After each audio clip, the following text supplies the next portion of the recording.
આજે ખાસ એક ઘણી વખત આપણે દુવિધા અનુભવતા હોઈએ છીએ કે ભાઈ કઈ તિથિ ક્યારે ઉજવવી જોઈએ. શ્રોત અને સ્માર્ત બે વસ્તુ અલગ છે. વૈષ્ણવ અને સ્માર્ત તિથિને આપણે વાત કરતા હોઈએ છીએ. તો આજની આ એકાદશી પણ આવા કન્ફ્યુઝનવાળી એકાદશી છે. કારણ કે દસમી તિથિ જે 8 કલાક અને 15 મિનિટે પૂરી થાય છે અને ત્યારબાદ એકાદશીની શરૂઆત થાય છે, જે આ એકાદશીને મોક્ષદા એકાદશી કહેવામાં આવે છે. મોક્ષ અપાવવાવાળી એકાદશી કહેવામાં આવે. તો ઘણા દર્શકો પ્રશ્ન કરે છે કે એકાદશી આજે કરવી અથવા એકાદશી કાલે કરવી. અમુક સંપ્રદાયો જે છે, અમુક જે વિશેષ પોતાનું એક પેલું યુગ ધરાવે છે, એ પાછા એ વૈષ્ણવ તિથિ પ્રમાણે ઉજવતા હોય છે. એટલે ઘણી વખત આપણે દસમી ઉપર 11 જે આવતી હોય ત્યારે એનો ઉપયોગ કરીએ છીએ અને ઘણી વખત એકાદશી ઉપર દ્વાદશી આવતી હોય ત્યારે એનો ઉપયોગ કરીએ છીએ. પણ મોટાભાગે એમ કહેવાય કે ભાઈ જે ઉદયાંત તિથિ હોય એ તિથિનો આશ્રય લેવો. હવે એકાદશીની અંદર આજ ઉદ્યાન તિથિ તો એકાદશી છે નહીં, પણ સ્માર્તની અંદર એકાદશીનું વ્રત કરવાનો નિયમ બતાવવામાં આવેલો છે. અને વૈષ્ણવની અંદર, સ્વામિનારાયણ સંપ્રદાયની અંદર એ એકાદશી આવતીકાલે ઉજવવામાં આવે છે. તો આ પ્રમાણે આ દિન વિશેષને સમજવું રહ્યું અને એકાદશી આ પ્રમાણે પોતપોતાની શક્તિ ભક્તિ પ્રમાણે કાર્ય કરવું રહ્યું. કારણ કે એકાદશીની કરેલી પૂજા, એકાદશીનું કરેલું સ્નાન, એકાદશીનું કરેલું દાન, એકાદશીનું કરેલું તપ બધું જ પરમાત્માને અર્પણ કરવામાં આવે તો એમ કહેવાય છે કે દરેક પ્રકારની મોક્ષની પ્રાપ્તિ થાય. કારણ કે આજે મોક્ષદા એકાદશી છે. મોક્ષની પ્રાપ્તિ માટેની 11 જે કંઈ કરે તેને સુખ શાંતિ મળે છે. ખાસ કરીને ઉપવાસ કરવાનો હોય છે. દિવસ દરમિયાન ઊંઘાતું નથી હોતું. ઘણી બધી એવી જે આપણા નિયમો છે, નિયમોને પાળવાના હોય છે. ઓમ નમો ભગવતે વાસુદેવાય મંત્રનો જાપ કરવાનો હોય છે અથવા તો ઈષ્ટ દેવતાની ઉપાસના કરવાની હોય છે. તો એકાદશીના આ મહત્ત્વને સમજી અને 11 કરે તો દરેક પ્રકારનો મોક્ષ એટલે શરીરમાંથી મુક્તિ થઈને સારું પદ પ્રાપ્ત, એવું નહીં, માનસિક શાંતિમાં વધારો થાય, ઉચાટ ઓછો થાય, પરમેશ્વર પરમાત્મા પ્રત્યે પ્રીતિ વધે. આ બધો મોક્ષના સાધનોના દ્વાર છે મિત્રો.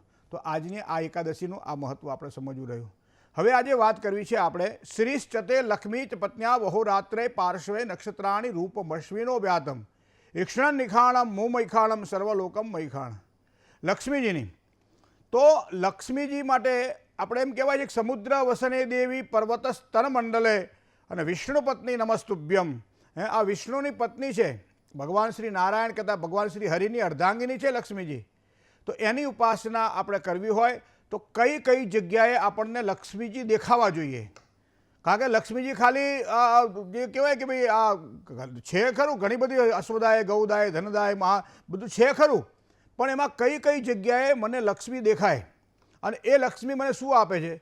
લક્ષ્મી મને સમૃદ્ધિ આપે છે, લક્ષ્મી મને શાંતિ આપે છે, લક્ષ્મી મને યશ આપે છે, લક્ષ્મી મને માન આપે છે, લક્ષ્મી મને સારા કાર્ય કરવાની પ્રેરણા આપે છે, લક્ષ્મી મને સારી સુખાકારી આપે છે. તો આ પ્રમાણે કઈ કઈ સારી સુખાકારી, જો જે જગ્યાએ આપણે જે કરવાનું હોય એ નથી કરતા, મતલબ આપણે ક્યાંક વિરુદ્ધ કરી રહ્યા છીએ. કારણ કે સત્યનું વિરુદ્ધ કરવા જાઓ તો એ સત્ય જ છે, દિવસનું વિરુદ્ધ કરવા જાઓ તો એ રાત્રિ જ છે. નથી કરતા મતલબ કે ક્યાંક સારું છે અને કરતા નથી, અને નથી કરતા મતલબ જે નથી જ કરવા જેવું આપણે કરી રહ્યા છીએ. તો એવા સમયે આપણા શાસ્ત્રમાં અલગ અલગ પ્રકારે આપણને વિશેષ સમજણ આપવામાં આવેલી છે. જે પ્રમાણે 12 રાશિ અને 9 ગ્રહને પ્રાધાન્ય આપી અને જ્યોતિષીઓ ફળકથન કરતા હોય છે, ધર્મ અને આધ્યાત્મિકતાના માર્ગની અંદર પણ આ પ્રમાણે આપણા શાસ્ત્રોએ આપણને સૂચિત કર્યું હોય છે કે ભાઈ તમારા વ્યવસાયમાં તમને જો નુકસાન થાય તો તમારે શેની ઉપાસના કરવી જોઈએ. ધંધો શરૂ કર્યો છે, ધંધાની અંદર સારું એવું રોકાણ કર્યું છે, ઉછીના પાછીના પૈસા લાવી બેંકમાંથી લોન કરી અથવા તો કોઈ પણ પ્રકારે વ્યવસાયની શરૂઆત કરી છે અને વ્યવસાયમાં વૃદ્ધિ નથી થતી, તો એવા સમયે કોની ઉપાસના કરવાથી વ્યવસાયમાં વૃદ્ધિ થાય?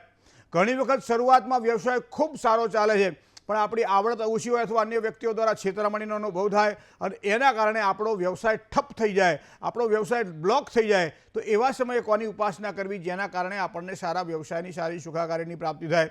તો આ પ્રમાણે વ્યવસાય ક્ષેત્રની અંદર જ્યાંથી ધન સંપત્તિ પ્રાપ્ત થવાની છે, જ્યાંથી પૈસો મળવાનો છે, જ્યાંથી આ પ્રમાણે આપણું આજીવિકા ચાલવાની છે, અને એવી જગ્યાએ જ્યારે ક્યાંક ને ક્યાંક બંધનો આવતા હોય ત્યારે વ્યવસાય બંધનની અંદર કોની ઉપાસના કરીએ તો સારી સફળતાની આપણને પ્રાપ્તિ થાય? બીજું તમને કહું, ધંધાની સાથે સાથે નોકરીનું પણ જોવું રહ્યું. કારણ કે આપણે શું કે છોકરો શું ધંધો નોકરી કરે, મતલબ જ્યાં ધંધો છે ત્યાં નોકરી પણ છે, જ્યાં ધંધો નથી ત્યાં નોકરી છે, જ્યાં નોકરી નથી ત્યાં ધંધો છે, ક્યારેક ક્યારેક ધંધો નોકરી બે ભેગા છે. તો એ પ્રમાણે વ્યવસાયની અંદર જે પ્રમાણે વ્યક્તિને સફળતા પ્રાપ્ત થતી હોય છે એ જ પ્રમાણે નોકરીની અંદર પણ તકલીફો તો રહેવાની જ. શું કામ કે એક તો ઉપરી અધિકારી વર્ગ જે કારણ વગરના ટેન્શનો આપ્યા કરે, બીજું આપણે પોતે જે કંઈ કામ કરવું છે એ કામ કરવા ના દે, અન્ય વ્યક્તિઓનો આશ્રય લઈને કામકાજ કરવું પડે, આપણી બુદ્ધિ કુંઠિત થઈ જાય. કારણ કે વાહન ગમે એવું હોય પણ અભરાઈ ઉપર પડેલું ને પડેલું રહે, જો વપરાય નહીં તો પછી એને ઉટકવું પડે ફરજિયાત, અને ઉટકીએ નહીં તો એ પછી એને કાટ લાગી જાય. એ જ પ્રમાણે આપણી બુદ્ધિને ક્યારેક ક્યારેક જે પ્રમાણે આપણે કામ કરવાનું હોય એ કામ નથી મળતા, અને એવા સમયે બુદ્ધિને કાટ લાગી જાય. હવે ભણ્યા છીએ ગણિતની ભાષાને શીખવાનું છે, સંગીત ક્યાં મેળ પડે વિચાર કરો તમે. ભણ્યા છીએ ડૉક્ટરનું કરવાના છે કામ ઘરના કોઈના, ક્યાં મેળ પડે મિત્રો. પણ મૂળ કહેવાનો મારો મતલબ એ છે કે જે વસ્તુ પ્રાપ્ત થવી જોઈએ એ જ્યારે ન થાય ત્યારે કઈ લક્ષ્મીની ઉપાસના કરવાથી સારી સફળતાની પ્રાપ્તિ થાય. અથવા નોકરીની અંદર પણ ઘણી વખત આપણો પગાર માનો કે આપણને ઓછો મળતો હોય, કર્મ પ્રમાણે ફળ ન મળતું હોય, સમય વધી જતો હોય, જેના કારણે પરિવારને પણ આપણે સમય ન ફાળવી શકતા હોઈએ. ક્યારેક ક્યારેક આમ સામાન્ય એવા પ્રશ્નો હોય, માનો કે લગ્ન પ્રસંગમાં કોઈને ત્યાં જવાનું હોય, કોઈ મરણ પ્રસંગમાં કોઈને ત્યાં જવાનું હોય, તો મરણ પરણના પ્રસંગમાં ક્યાંક જવાનું થાય અને એવા સમયે આપણને રજા ના મળે તો પછી આ નોકરીને કરવાની શું? આવો પ્રશ્ન આપણને એ સમયે થાય. અને આ તો જેને અનુભવાય એને ખબર પડે. કારણ કે દર્દના દિલ તો દર્દી જાણે, વૈદો હકીમોને નથી સમજાતું, કોને કેવી દિલડાની વાતું. આ નોકરિયાત વર્ગને નોકરીની અંદર જ્યારે આ પ્રમાણેના પ્રશ્નો ઊભા થાય ત્યારે શાસ્ત્ર કહે છે કયા પ્રકારની લક્ષ્મીની ઉપાસના કરવાથી સારી સફળતાની પ્રાપ્તિ મળે. નામ તો લક્ષ્મી છે, પણ જેમ હરિતારા નામ છે હજાર, કયા નામે લખવી કંકોત્રી, એમ લક્ષ્મીના પણ અલગ અલગ પ્રકારો શાસ્ત્રમાં બતાવવામાં આવેલા છે. ત્રીજી વાત તમને કરું, ઘણી વખત વ્યક્તિ એક નથી કહેતા વાળ, માથાના વાળ અને દેવું એટલે કરજ, આ બે ક્યારે વધી જાય ખબર પડતી નથી. ક્યારેક ક્યારેક એમ કહેવાય છે કે વ્યક્તિ આપઘાત સુધીના વિચારો કરે છે ને ક્યારેક ક્યારેક કરી પણ નાખે છે. શું કામ કે કરજ વધી ગયું છે, દેવું વધી ગયું છે. તો આવા સમયે જો શાસ્ત્રને તમે ધ્યાનમાં રાખો, શાસ્ત્રની મર્યાદાને ધ્યાનમાં રાખો. આમ કહે કે આ મનુષ્ય જન્મ એમને નથી મળતો, એમાં બહુ જ કેટલાય જન્માંતરે સારા પુણ્ય કર્યા પછી મનુષ્યનો જન્મ પ્રાપ્ત થાય છે. અને મનુષ્યના જન્મની અંદર પણ જ્યારે આપણે મૃત્યુને સ્વીકારીએ છીએ, મતલબ અપમૃત્યુ જ્યારે થાય છે ત્યારે જીવનો મોક્ષ નથી થતો એવું આપણું શાસ્ત્ર કહે છે. પણ છતાંય માથા ઉપર જ્યારે પાણી ચડી જાય, નાક ઉપર જ્યારે પાણી ચડી જાય અને વ્યક્તિ જ્યારે ગુંગળામણ અનુભવે ત્યારે કાંઈક આવા નિર્ણયો લેતો હોય છે. એ ન લે એના માટે અષ્ટલક્ષ્મીમાંથી કયા લક્ષ્મીની ઉપાસના કરવી જેના કારણે એનું કરજ ઓછું થાય, એનું દેવું ઓછું થાય. અથવા તો ઘણી વખત એવું થાય આપણને કે ભાઈ સામેના વ્યક્તિને આપણે કહી ના શકીએ કે ભાઈ તારા પૈસા હું 2 મહિના પછી આપી દઈશ, એટલે આપણે શું કહીએ આ અઠવાડિયામાં હું તને કરી આપું છું, અને અઠવાડિયું તો ક્યારે નીકળી જાય ખબર નહીં. જો આજનો દિવસ છે, આજનો 22 તારીખ એવો દિવસ છે, આખા સંપાદ પ્રમાણે તમે જુઓ સૂર્ય સંક્રાંતિ પ્રમાણે તો આજે સૌથી ટૂંકો દિવસ છે આજે, અને મોટી રાત્રિ છે. આજના તો દેશને બધાને ખબર છે આ વસ્તુ કે આજે દિવસ ટૂંકો હશે, રાત્રિ મોટી હશે. અને એક દિવસ એવો આવે છે કે દિવસ મોટો હોય છે, રાત્રિ ટૂંકી હોય છે. તો આ પ્રમાણે 2 ભાગ છે. તો વિચાર કરો કે પ્રકૃતિ પણ પોતાના આ ભાગને અલગ અલગ રીતે વહેંચે છે. આપણે ગુજરાતીમાં કહીએ 5 આંગળા જેના સરખા નથી હોતા, તો પછી આ બધા 5 દિવસો આપણા સરખા કેવી હોઈ શકે? આજ કદાચ આપણી પાસે નથી, આવતીકાલે થશે. પણ નીતિમત્તાપૂર્વક જે વ્યક્તિ ધ્યાન રાખી અને કામકાજ કરે છે તો એ પ્રમાણે એનું કરજ મટે છે. અને આ સંકલ્પબદ્ધ બની અને છૂટા મને જેને કહી શકાય કે આ વાત કરી શકાય ત્યારે એ કયા લક્ષ્મીની ઉપાસના કરવાથી આ વસ્તુ બની શકે છે એ વસ્તુ પણ આપણા શાસ્ત્રમાં સમજાવવામાં આવેલી છે. આર્થિક પરેશાની, ઘણી વખત લગ્ન માથે ઊભા છે, દીકરીનું વ્યભિચાર થઈ ગયું છે, લગ્નની તિથિ નક્કી થઈ ગઈ છે, હોલ નક્કી કરવાનો છે, રસોઈયાને કહેવાનું છે, દીકરીના ઘરેના દાગીના લાવવાના છે, કપડાં લાવવાના છે, મહેમાનોને આમંત્રણવાના છે, કંકોત્રા લખવાના છે, પણ પૈસા નથી ઘરમાં. આર્થિક સંપત્તિની અંદર બધું જ વપરાઈ ગયેલું છે, અથવા તો કોઈની પાસેથી કોઈને આપેલું છે એ પાછું નથી આપતો, અથવા તો આર્થિક મૂંઝવણ જ્યારે અનુભવાતી હોય ત્યારે. આ તો મેં તમને એક ઉદાહરણ આપ્યું હોય તો ઘણી બધી બાબતો, છોકરાને અભ્યાસ માટે પ્રદેશ મોકલવાનો હોય, પૈસા ખર્ચવાના, ગજમાં પૈસા ના હોય. ઘણી વખત દવાખાનામાં દાખલ કર્યા છે, ડૉક્ટર કહે છે કે આટલા રૂપિયા આપવા પડશે, એ ના હોય. તો આ બધી છે ને આર્થિક મૂંઝવણો છે મિત્રો. અને આર્થિક મૂંઝવણની અંદર પણ ક્યારેક ક્યારેક કંઈક નાનકડો એક એવો આપણને એક પ્રકાશ મળી જાય છે જેના કારણે આપણો અંધકાર ઓછો થતો આપણને જોવા મળે છે. અને એ અષ્ટલક્ષ્મીની અંદર આ લક્ષ્મીની ઉપાસનાનું પણ શાસ્ત્રમાં કરવામાં આવ્યું. તો એક વસ્તુ તો આ છે કે આ વસ્તુને જો ધ્યાનમાં રાખીને જે વ્યક્તિ કામ કરે છે સારી સફળતા મળે. તો હું હવે તમને બતાવું કે ધનના 8 સ્વરૂપો આપણને દેખાય છે. કયા કયા ધનના 8 સ્વરૂપો દેખાય છે? તો એ 8 સ્વરૂપને અષ્ટલક્ષ્મી તરીકે આપણે એને ઓળખીએ છીએ. તો પહેલાં તો આદિલક્ષ્મી. કોઈ પણ જ્યારે કામકાજ કરીએ ત્યારે લાંબા ગાળાના વિચાર સાથે કામકાજ કરીએ. કારણ કે રાત્રે તમે 7:30 કે 8 વાગે ખાઓ અને 8:30 તમને એસિડિટી ના થાય, એ એસિડિટી રાત્રે 12, 12:30, 1 વાગે ઊંઘવા ના દે, ઊભા કરી દે માણસને. જોકે હવે તો દવાઓ બધી નીકળી છે, પણ જે સમયે આ થવું હોય ત્યારે ના, પછી એનું ફળ પાકે ત્યારે થાય. એ જ પ્રમાણે આ આદિલક્ષ્મી કોઈ પણ વસ્તુને વિચાર્યા વગર જે વ્યક્તિ કરે છે, આંધળા પગલાં જે વ્યક્તિ ભરે છે, અને એવા સમયે કદાચ કોઈ પૂજા કરવાની હોય, કોઈ વિચાર કરવાનો હોય તો એ આદિલક્ષ્મીનો વિચાર કરવાનો હોય છે, જે લાંબા સમય સુધી મને તમને સારી સફળતા પ્રદાન કરે છે. બીજી લક્ષ્મી છે ધનલક્ષ્મી. હવે ધનલક્ષ્મી એટલે કઈ, કેટલા પ્રકારના ધન છે આપણે તો એક સમય એવો હતો ગજ ધન કહેવાતું, જેના ત્યાં હાથીઓ વધારો એ ધન કહેવાતું.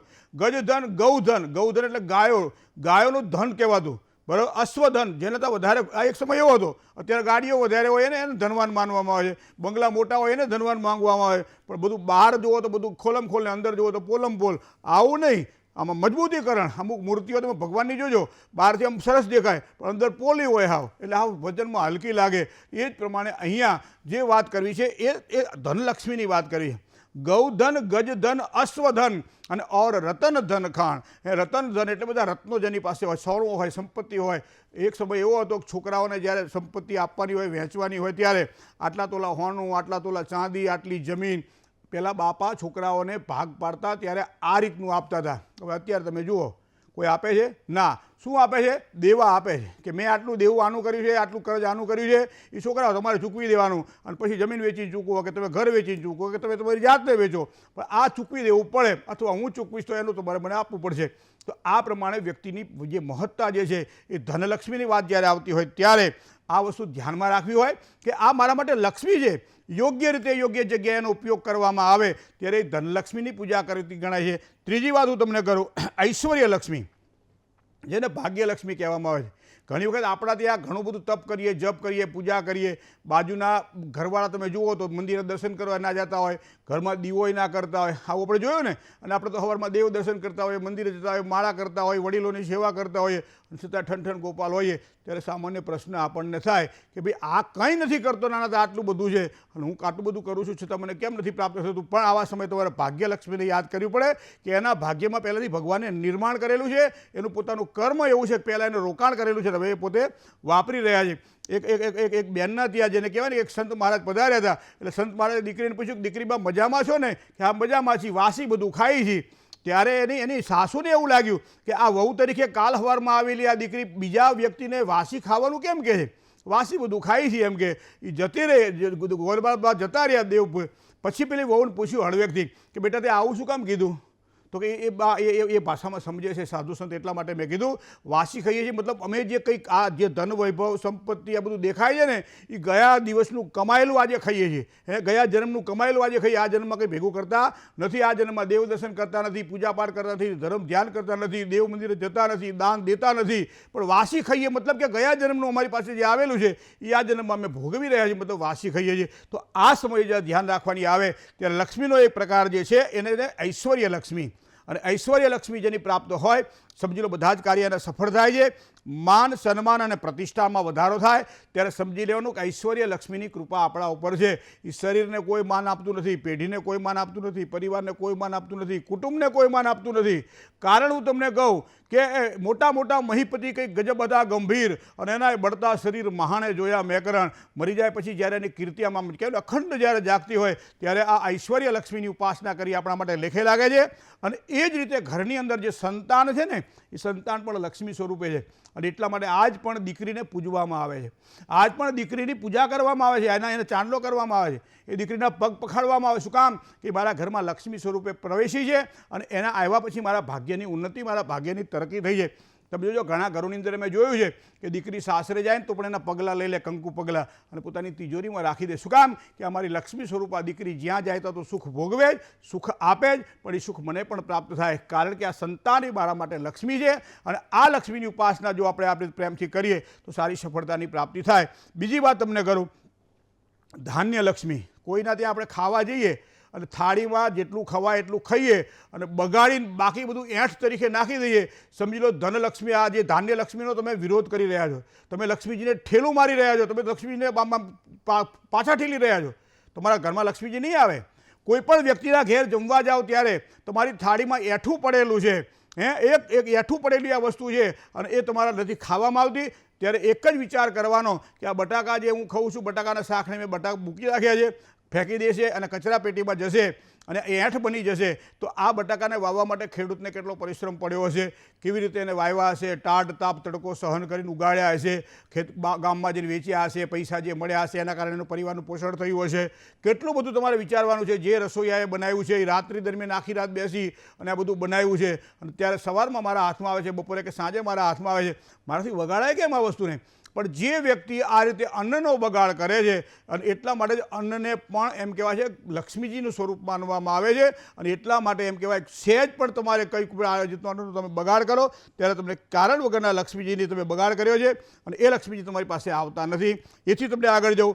ગજલક્ષ્મી, સત્તા જેની પાસે હોય એ સત્તાનો યોગ્ય ઉપયોગ કરવો જોઈએ.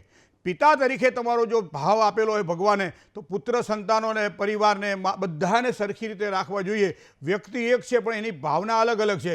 એ પોતાની માતા સાથેનો વ્યવહાર બાળક જેવો હોય, પત્ની સાથેનો વ્યવહાર પતિ જેવો હોય, સંતાન સાથે પિતા જેવો હોય, વ્યવહાર સાથે વ્યવહાર જેવો હોય.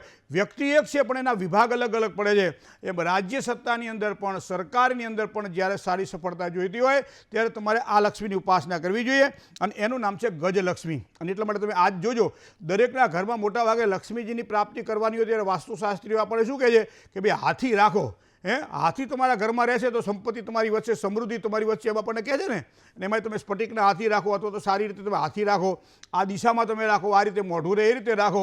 જેને આ મૂળ કારણ આ છે કે લક્ષ્મીજીના પ્રતીક તરીકે આપણે હાથીને આજ પણ પૂજીએ છીએ અને ગણપતિના વાહન તરીકે પણ આપણે એમ કહેવાય છે ગણપતિ ગજમુખ છે એવા ગણપતિને પણ આપણે હાથીના સ્વરૂપે પૂજીએ છીએ. તો એનું મૂળ કારણ આ છે કે એ આપણને સારી સંપત્તિ પ્રદાન કરે છે. અષ્ટલક્ષ્મીમાંની એક લક્ષ્મી છે, એક ગજલક્ષ્મી છે. બીજું આવે વીરલક્ષ્મી. તમે વીરલક્ષ્મી એટલે કાત્યાયની પૂજાનું એમાં મહત્વ બતાવવામાં આવેલું છે મિત્રો. એક પણ તમને કહી દઉં. પણ આત્મવિશ્વાસ તમારો જ્યારે પણ તૂટતો હોય, જ્યારે પણ છેલ્લી ઘડી એમ કહેવાય કોઈ રસ્તો ઉજતો ના હોય, આ કરું કે આ કરું અને પછી ખોટા માર્ગે પતનના માર્ગે જ્યારે જવાતું હોય અથવા તો અનિતિના માર્ગે જ્યારે જવાતું હોય ત્યારે તમે આ લક્ષ્મીને યાદ કરજો. કારણ કે આ લક્ષ્મી યાદ કરો, આ લક્ષ્મીની પૂજા કરો તો સારું થાય કે ના થાય પણ ખોટું તો નહીં જ થાય તમારા જીવનમાં. શું કામ કે અષ્ટલક્ષ્મીમાંની આ સાતમી જે લક્ષ્મી છે એ વીરલક્ષ્મી છે. તમને એક મજબૂત બનાવશે, તમને એક વીર બનાવશે, તમને એક શ્રેષ્ઠ બનાવશે. મારાથી આવું ન થાય, હું આવું ન કરી શકું. ગમે એટલો ભૂખ્યો હોય છતાં એમ કહે સિંહ કોઈ દાડો ઘાસ ન ખાય એમ હું આ કુળમાં આ ખાનદાનમાં મારો જન્મ થયો છે, હું ન આ કરી શકું. આ એક અંદરથી જ્યારે વૃત્તિ જન્મ થાય ત્યારે સમજી લો અષ્ટલક્ષ્મીની આ પૂજા કરી રહ્યા છો અને એનું નામ છે વીરલક્ષ્મી. સાથે સાથે કહું વીર થાય એટલે વિજય પણ મળે. જો બુદ્ધિ આમ કર્માનુસારીણી તમે કામ કરો છો એવું ફળ તો તમને મળે છે અને એવા સમયે જે પ્રાપ્ત થાય છે અને એ છે વિજયલક્ષ્મી. વિજય તો દરેકનો થાય છે, વહેલો મોડો થાય. પણ અષ્ટલક્ષ્મીની અંદર 8મો જે ભાગ છે એ વિજયલક્ષ્મીનો ભાગ છે. કોઈ પણ ડર, કારણ વગરના ડર જો તમને સતાવતા હોય, અજ્ઞાત ભય જેને કહેવાય ને, ખબર ના શું ડર લાગે છે પણ અમુક વ્યક્તિઓના કાળજા જેવા મોહલા જેવા હોય, ફફડતા જ હોય આખો દાડો. આ આમ કહેશે તો, આ આમ જોશે તો, આ આમ મારું નહીં કરે તો, આ આમ મારું બગાડ. 2 જણા વાતું કરતા હોય અને ત્રીજા જણાને એમ થાય ખાલી મારી તો વાત નહીં કરતા હોય. આવું થાય ને અને પછી ડર ઊભો થાય કે શું વાતો કરતા હશે. તો આ જે ડર છે એ ડરને ભગાડવા માટેની જે પૂજા છે એ અષ્ટલક્ષ્મીની અંદર એક લક્ષ્મી છે, એનું નામ છે વિજયલક્ષ્મી. આ તમે અષ્ટલક્ષ્મીના ચિત્રો તમને બજારમાં જોવા મળશે, એની સ્મૃતિઓ તમને જોવા મળશે, એના મૂર્તિઓ તમને જોવા મળશે. વચમાં શ્રીયંત્રની સ્થાપના કરી, અષ્ટલક્ષ્મીની સ્થાપના કરી જો તમે પૂજા કરો એમાં અથવા અનુષ્ઠાન તમે કરો અમુક સમયે તો બધા જ પ્રકારના લક્ષ્મી અષ્ટલક્ષ્મીની ફળની પ્રાપ્તિ થાય છે. કોર્ટ કચેરીને લગતા કામકાજ. હવે તમે વિચાર કરો છૂટાછેડાના કેસ માટે તમારે કોર્ટમાં જવું પડે અને લાંબા સમય સુધી તમારે ધક્કા ફેરા ખાવા પડે, કોઈ રિઝલ્ટ ના મળતું હોય ત્યારે કયો વ્યક્તિ એવો છે કે જેને આનંદ મળતો હોય? બધાને પરેશાની મળતી હોય છે. પરેશાની મળે છે તો અમે પ્રાપ્તિ માટે કંઈ પ્રયત્નો તો કરવા પડે ને. અને એના માટેની જે લક્ષ્મી જે છે એ વિજયલક્ષ્મી છે. કોઈ ઘણી વખત શત્રુઓ પીડા આપતા હોય ત્યારે પણ આ વિજયલક્ષ્મીની ઉપાસના ખૂબ જ જરૂરી છે. મિત્રો વાત એ કરવી છે મારે આપને કે જ્યોતિષ શાસ્ત્રની અંદર જે ગ્રહોનું મહત્ત્વ છે એ ગ્રહોના મહત્ત્વ પ્રમાણે અહીંયા અષ્ટલક્ષ્મીનું પણ મહત્ત્વ છે. અને અષ્ટલક્ષ્મીની અંદર કોઈ પણ તમે પૂજા કરો તો મધ્યની અંદર તો શ્રીયંત્રની પૂજા જ કરવી પડે. કારણ કે કળિયુગની અંદર જેને કહેવાય સ્વાસ્થ્ય સંપત્તિ જોઈતી હોય ત્યારે શ્રીયંત્રની ઉપાસના કરવી જોઈએ. લક્ષ્મી વૃદ્ધિ માટે આશીર્વાદ સારા જોતા હોય ત્યારે શ્રીયંત્રની ઉપાસના કરવી જોઈએ. સંતોષ જોઈતો હોય ત્યારે શ્રીયંત્રની ઉપાસના કરવી જોઈએ.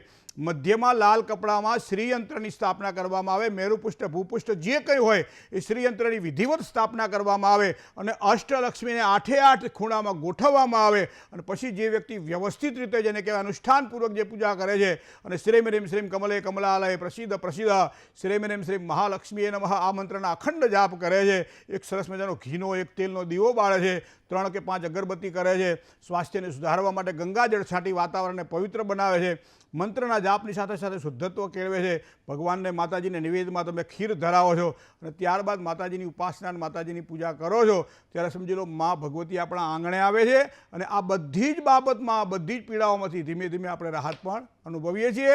કોલર મિત્ર સાથે વાત કરી લઈએ. હલો હલો જય ગણેશ. હું મોટા ટીમલાથી બોલું છું. ક્યાં આવ્યું? અને મારા દીકરા લીંબડી તાલુકાના ગામડું છે. બરાબર. દીકરાનું નામ? ધર્મવીરસિંહ. ધર્મવીરસિંહની જન્મ તારીખ?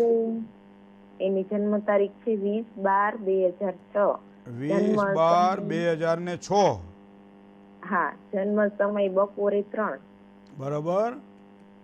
અને ઈ અત્યારે ભાવનગર એની માસીને ત્યાં ભણે છે અને એને ફાર્મસી વિષય રાખ્યો છે, ગ્રુપ બી સાયન્સ કરે છે. પણ ગુરુજી એવું છે ભણવામાં તે હોશિયાર છે પણ હમણાં એને મહિના દિવસ પહેલા એના શરીરે એક કાંઠા જેવું થયું હતું, ખરજવું કે તો અત્યારે એ ધીરે ધીરે દવા લીધી ને એમ ડબલ થયું છે. તો કોઈ ગ્રહના લીધે કે કઈ રીતે એને શું હવે ભણવામાં ડિસ્ટર્બ થાય છે એનું ઓલું, તો એને કેવું રહેશે ભણવા માટે? ખરજવામાં એક વસ્તુ છે, ચામડીનો આ રોગ છે અને જન્મકુંડળીમાં બીજું સ્થાન અને બુધ આ 2 ચામડી ઉપર પ્રભુત્વ ધરાવે છે. હવે ક્યારે થાય એ પણ આપણા શાસ્ત્રમાં જે પ્રમાણે ગ્રહોમાં ગોચરમાં જે પ્રમાણે આવતું હોય એમાં પરિભ્રમણ થતાં ગ્રહોનો ગોચર એ પ્રમાણે સૂચવે છે. હવે તમે જોજો કે આ આપણે ઓક્ટોબર મહિનો પૂરો થયો, નવેમ્બર મહિનામાં રાહુ મહારાજ બદલાણા, રાહુ મહારાજ મીન રાશિમાં આવ્યા.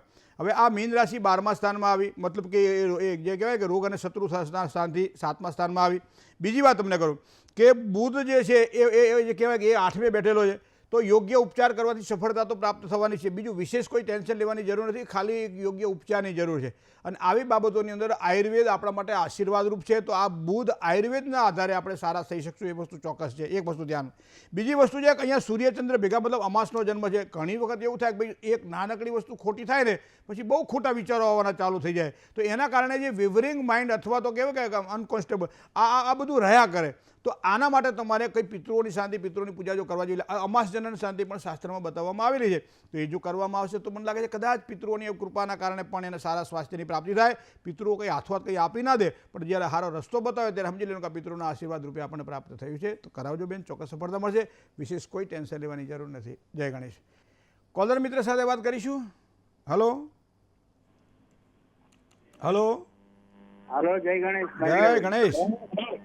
હું ભરતભાઈ બોલું. હા, મારે જન્મ તારીખ છે 30/12/1967. 30/12/1967. સમય રાત્રે 9:30. બરોબર. જન્મસ્થળ? જન્મસ્થળ અમદાવાદ જિલ્લામાં ગામ ભાત. બરોબર. શું પ્રશ્ન હતો ભરતભાઈ? પ્રશ્નમાં એવું છે કે જમીન મેં વેચવા કાઢી છે તો હજી એનો કઈ નિવેડો આવતો નથી. એવું છે. કોઈ પણ જમીન એટલે પ્રોપર્ટી, પૈતૃક સંપત્તિ હોય ચાહે પોતાના પૈસેથી ઊભી કરેલી હોય તો એની અંદર ચોથું સ્થાન કુંડળીમાં જોવું પડે. ચોથું સ્થાન અહીંયા વૃશ્ચિક રાશિનું છે. વૃશ્ચિક રાશિના સ્થાનનો સ્વામી મંગળ છે. મંગળ મકર રાશિમાં બેઠેલો છે. હવે એનાથી બીજા સ્થાનમાં શનિ હોવાના કારણે તમે જે જમીન વેચવા માટે કાઢી છે એમાં થોડી ગતિ ધીમી થાય, પણ થોડી રાહ જોજો. કારણ કે 2 પૈસા વધારે પણ મળશે અને કામકાજે પણ તમારું સરળ બનશે. પણ એના માટે તમારી પાસે જો સંકટનાશન ગણેશ સ્તોત્ર હોય તો ભગવાન ગણપતિને ઘીનો દીવો કરી સહેજ ગોળનું નિવેદ મૂકીને સંકટનાશન ગણેશ સ્તોત્રનો પાઠ કરજો અને પ્રાર્થના કરજો કે મારી જમીન ઝડપથી સારી રીતે વેચાય અને મને સારા પૈસા મળે. કદાચ પાઠ ન આવડતો હોય તો ઓમ ગંગ ગણપતયે નમઃ આ મંત્રનો જાપ કરશો તો પણ તમારા માટે ચાલશે. પણ ધીમી ગતિએ સફળતા મળશે. તમે એમ કહો કે આજે મેં ચડાવી દીધું કાલે પાકી જાય એવું નહીં બને, પણ ધીમે ધીમે પણ તમારું પરિણામ તમને મળશે. જય ગણેશ. બીજા કોલર મિત્ર સાથે વાત કરીએ. હલો. હા, હું પદ્માબેન દવે બોલું છું. મારા બાબા વિશે પૂછું છું. જન્મ તારીખ 21/7/88. રાતે 1:35. બુધવારની રાત ગુરુવારનો દિવસ. બરોબર. અને મણિનગર. હા. એને એને એ નોકરીમાં બરોબર થતું નથી, બરોબર નોકરી ફેર કરે છે, અને એના લગ્ન યોગ ક્યાં છે, ક્યારે છે, કઈ ઓલા ઉપર છે, એ મને જોઈએ. કેટલા વર્ષ થયા? એ 33 વર્ષ થયા હશે. રાત્રે આપણે બસ સ્ટેન્ડમાં બેઠા હોઈએ, 9 વાગ્યા હોય, અને પેલો સ્ટેશન માસ્તર એમ કહે કે હવે છેલ્લી બસ 10 વાગે આવશે, પછી સવાર સુધી બસ નથી, તો શું કરીએ આપણે? બેસી જવાનું ને બસમાં? હા તો ભાઈ, હવે શું બેહવાનું કરીએ? રાખો, હવે ત્યાં સુધી બચારાને ઊભો રાખશો. આપણે નથી મળતું, શું અરે પણ કરીએ તપાસ કરો, ભઈલા? કંઈક તૈયારી કરો, સારું ગોતો, 2-4 જગ્યાએ વધારે પૂછો લોકોને. હા કારણ કે આ બધા યોગ છે ને હારા મારા. હા હા હા. હવે નોકરીની વાત તમે કરું કે લગ્નાધિપતિ મંગળ બેઠેલો છે 12મા સ્થાનમાં. 12મું સ્થાન ખાડાનું સ્થાન છે. તો નોકરીમાં સારી સફળતા જોઈતી હોય, સ્થિરતાપૂર્વક સારો પગાર મળે એવી નોકરી જોઈતી હોય, તો એવા સમયે એને મંગળનું એક સારું રત્ન ધારણ કરવું પડે. મંગળવારના દિવસે ઉપવાસ કે એકટાણું કરવું પડે. મસૂરની દાળ એ ખાસ એ મંગળવારના દિવસે દાન કરવામાં આવે ગોળ સાથે, અને તાંબાનું કોઈ પાત્ર હોય, તાંબાના પાત્રમાં ભરીને જો દાન કરવામાં આવે તો વધારે સારું. તો 7 મંગળવાર આ પ્રમાણે દાન કરવામાં આવે તો ખૂબ જ સારી સફળતાની પ્રાપ્તિ થાય. બીજું, ઘરના મધ્ય જે આપણું દ્વાર છે ત્યાં એક તોરણ બાંધવામાં આવે આસોપાલવનું, તો એનાથી પણ સારો લાભ થાય. બીજી વસ્તુ મારે આપણે કહેવી છે, લગ્ન યોગમાં ધનરાશિનો શનિ હંમેશા આ તકલીફો ઊભી કરાવડાવે, તો એના માટે તો તમારે એ શનિ મંડળની મહાપૂજા જે આ શાસ્ત્રમાં બતાવવામાં આવેલી છે એ પ્રમાણે કરવામાં આવે. આ બધું કરજો, સારી સફળતા અપાવશે. જય ગણેશ. કોલર મિત્ર સાથે વાત કરીએ. હેલો. હેલો. જય ગણેશ. જય ગણેશ. જી. હવે 17/1/2003 જન્મ છે છોકરાનો. 17/1/2003. બરાબર. સમય છે 11:20 રાત્રે. બરાબર. જન્મ સ્થળ લુણાવાડા. બરાબર. શું પ્રશ્ન હતો? હવે પ્રશ્ન એવો છે કે બાબાને લગ્ન નથી થતું. આવે છે બધું નક્કી થાય અને તૂટી જાય છે. પણ કુંડલી તો ખૂબ સારી બતાવે છે. હા, પણ એવું સહી છે. હે? હા. પોષ સુદ પૂનમનો જન્મ ને? હા, પૂનમ. પોષી પૂનમ. હા. અને પણ વૈધૃતિ યોગની પૂજા કરાવી હતી? હા, કરાયેલી. હા, કારણ કે એ મુદ્દાની વાત છે. બીજી વસ્તુ તમને કહું કે મીનાધિપતિ ગુરુ 7મા સ્થાનનો માલિક. હવે 7મા સ્થાનનો માલિક તો કર્ક રાશિમાં ઉંચનો બની અને બેઠેલો છે લાભ સ્થાનની અંદર. લગ્ન પછી ખૂબ જ સારી સફળતા અપાવે. લગ્ન યોગની અંદર મંગળ અને શુક્ર, હા શુક્ર અહીંયા અધિશત્રુ બને છે, થોડો વિલંબ કરાવડાવે, પણ મંગળ સાથે યુતિમાં હોવાના કારણે પત્ની સારી મળે, પરિવારથી યુક્ત મળે અને પરિવારને સાચવવાવાળી મળે. આવા યોગ તો એના દેખાઈ જ રહ્યા છે. બીજી વાત એક તમને કહું, ભાગ્યસ્થાનની અંદર શનિ મહારાજ રાહુ સાથે બેઠેલા છે અને આ યોગને શ્રાપિત યોગ કહેવામાં આવે. જો અનુકૂળતા હોય તો શ્રાપિત યોગના દોષનું નિવારણ થાય. બીજી વસ્તુ તમને કહું, કર્મસ્થાનનો માલિક જે બુધ છે એ બુધ અહીંયા કુંડળીની અંદર જોવા જઈએ તો અધિશત્રુ બની ધન રાશિમાં બેઠેલો છે 4થા સ્થાનની અંદર. તો 4થું સ્થાન એ લાગણીનું સ્થાન છે, તો એક બુધનું સારું રત્ન પહેરાવવામાં આવે તો પણ એને સારી સફળતા મળે. જન્મ સ્થાનથી ઉત્તર દિશામાં લગ્ન યોગની શક્યતાઓ છે. મીન રાશિથી એને લેણું રહે, સાથે સાથે વૃષભ રાશિથી એને લેણું રહે, સિંહ રાશિથી લેણું રહે અને કુંભ રાશિથી લેણું રહે. આ 4 રાશિ એના માટે વધારે સારી. બાકી બીજી રાશિ મળે તો પછી એવું નહીં કે આ 4 રાશિ સાથે કરવું, પણ આ 4 રાશિથી એને વધારે સુખ દેખાઈ રહ્યું છે, તો આ પ્રમાણે પ્રયત્ન કરજો, સફળતા મળશે. જય ગણેશ. એક કોલર મિત્ર સાથે વાત કરીએ. હલો. હેલો. હલો. હેલો. હાજી. હા, 19/8/2001 બાબાની જન્મ તારીખ. 19/8/2001. સમય રાત્રે 1 વાગે. રાત્રે 1 વાગે. જન્મ સ્થળ સુરેન્દ્રનગર. સુરેન્દ્રનગર. હા. બરાબર. હા. શું પૂછું તું? એ બાબાને નોકરીમાં બહુ સેટિંગ ન આવતું. શું કરે છે બાબો? બાબુ અત્યારે કંપનીમાં જાય છે. કેટલા વર્ષ થયા બાબાને? 22-23 માં બેઠું. તો ક્યાં સુધી બાબો રાખશો, એને મોટો થવા દો. મોટો થાય છે. આ બાબો કરીને બાબાને બાબો રાખ્યો, મોટો થવા દીધો ને બધા ઘરમાં ભેગા થઈને. આશ્લેષા નક્ષત્રમાં જન્મ છે ને? શ્રાવણ વદ અમાસનો જન્મ છે. હે? શ્રાવણ વદ અમાસનો જન્મ છે. હા હા. એટલે સાચું છે ખોટું એમ? હા શું માળીને પાછું અડધું મને લાગે સાંભળાતું નથી લાગતું. હવે નોકરીમાં સારી સફળતા માટે વૃષભાધિપતિ શુક્ર બેઠેલો છે રાહુ સાથે યુતિમાં, મતલબ કે જે કંઈ પ્રાપ્ત થવું જોઈએ એનાથી અડધું થાય. બીજું ગુરુ પણ અહીંયા અધિશત્રુ બનીને બીજા સ્થાનમાં બેઠેલો હોવાના કારણે પરિવાર અથવા પરિવારજનોની સાથે જ્યાં સુધી રહેશે ત્યાં સુધીનો વિકાસ નહીં થાય, થોડો દૂર મોકલો, તો આનાથી લાભ થશે. બીજી વસ્તુ તમને કહું કે મંગળ વૃશ્ચિક રાશિનો 7મા સ્થાનમાં છે, તો એનો મતલબ એવો થાય કોઈ પણ વ્યક્તિઓ એને જ્યારે સહકાર આપતી હોય, કોઈ પણ વ્યક્તિનો જ્યારે એને સહયોગ મળતો હોય ત્યારે એના દ્વારા એને સારી સફળતા મળે. અને આ વર્ષ એના માટે 2024માં 5મા મહિના પછી એના માટે સારું દેખાઈ રહ્યું છે, તો કદાચ એ પછી એને સારી સફળતાની પ્રાપ્તિ થશે. જય ગણેશ. મિત્રો એક કોલર સાથે વાત કરીએ. હેલો. હેલો. જય ગણેશ. જય ગણેશ. કેમનું છે? બસ મજામાં. એ ને હા. કોના માટે પૂછવું છે? હા, બેબી માટે પૂછવું હતું. જન્મ તારીખ? જન્મ તારીખ બોલ.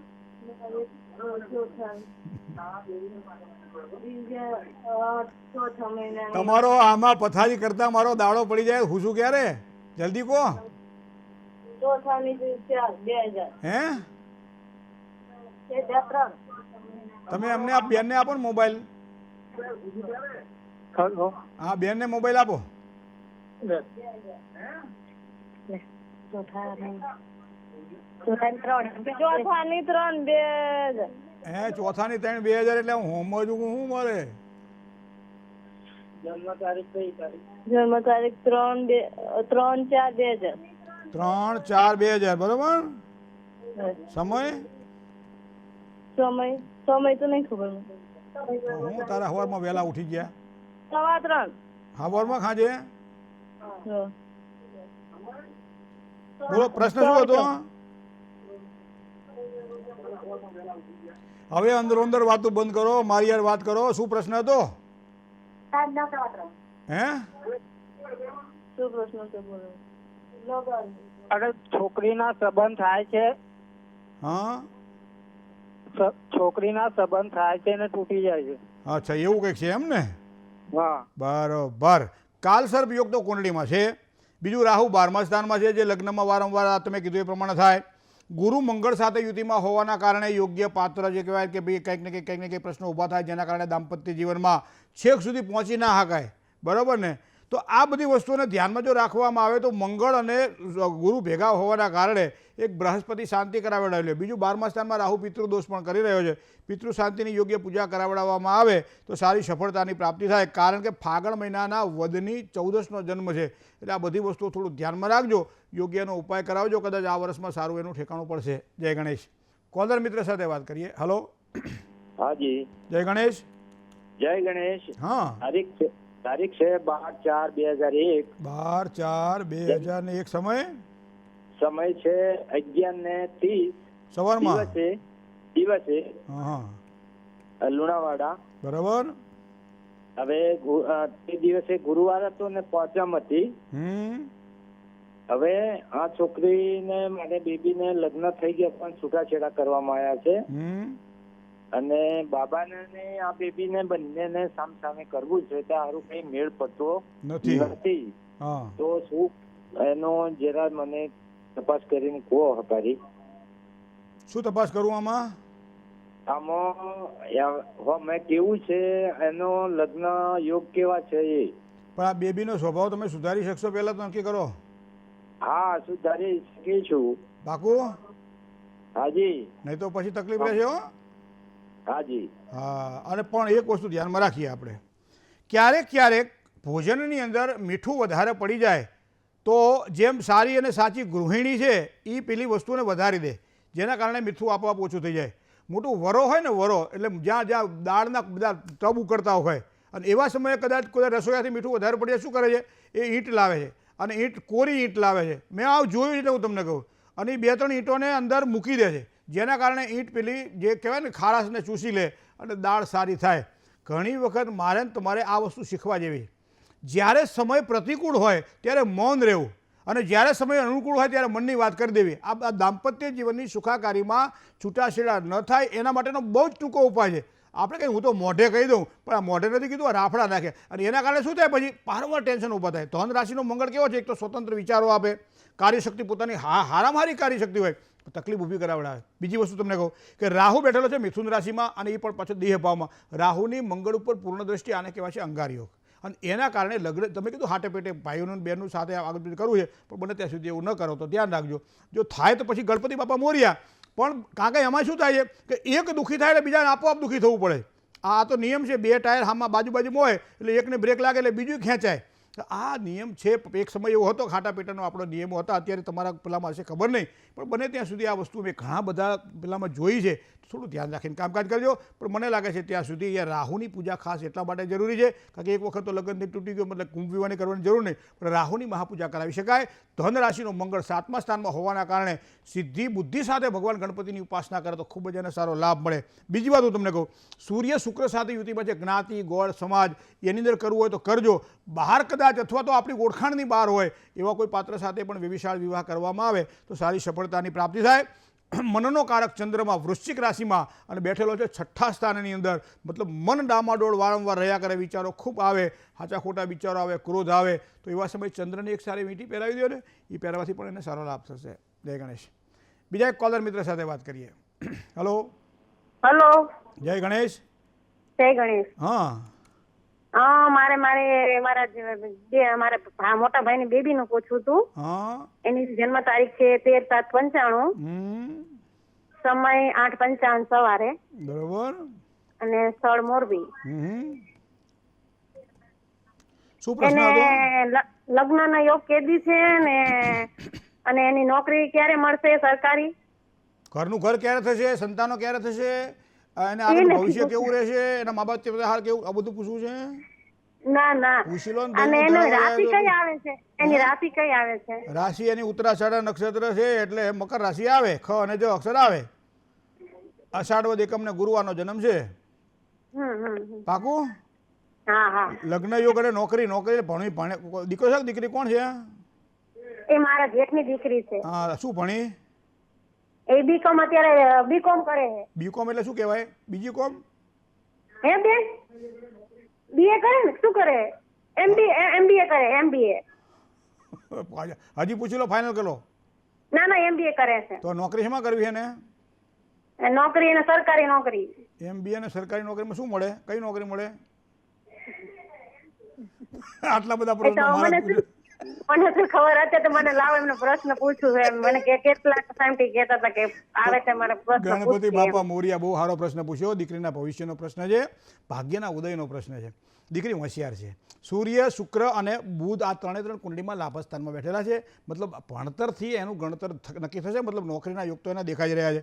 હવે વાત ગુરુની કરીએ. વૃશ્ચિક રાશિનો ગુરુ લગ્ન યોગમાં વિલંબ કરાવડાવે તો દાંપત્ય જીવનની સુખાકારી પછી એનો ભાગ્યોદય દેખાઈ રહ્યો છે.